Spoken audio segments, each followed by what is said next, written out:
Колегата Фадил Зендели е, колку што знаеме сите ние, универзитетски професор по право и јас се надевам дека заради професијата има исто така знаење, односно познавање од областа на педагогијата и психологијата, па би сакала да ми каже доколку има некоја научна дефиниција за еден вид на трансформации кои што се случуваат овде со политичарите од мнозинскиот блок.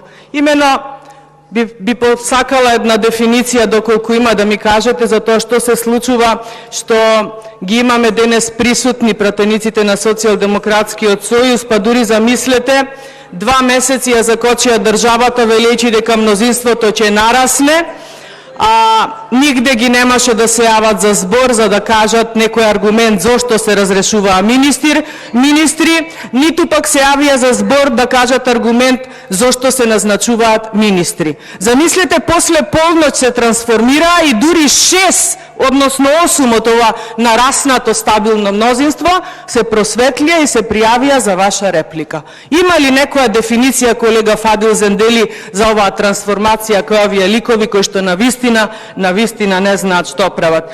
Или би побарала од вас некоја научна дефиниција за трансформација на еден лик кој што вчера му нареди на ВД премиерот да седи на место, да можеше ќе се скриеше под клупа како оној српскиот пратеник минатата недела, за да не го гледаме, за да излезе тој и да одговори на пратеничко прашање поставено до премиерот Димитар Ковачевски.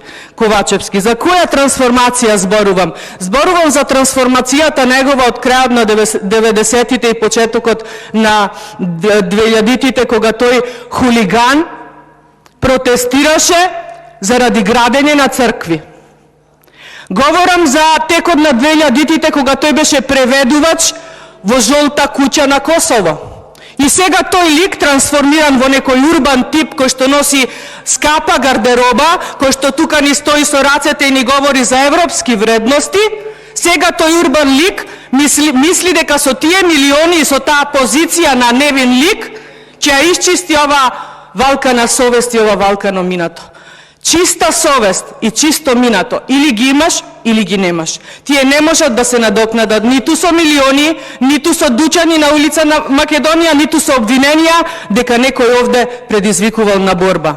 ВМРО ДПМН уште ја нема започнато борбата со корупцијата и криминалот, чисто предводник е овој трансформиран лик од хулиган во некој европски, за жал, лажен лик. Борбата допрва ќе започне, се надевам дека и вашата партија, колега Фадил Зендели, ќе ни се придружи. Благодарам.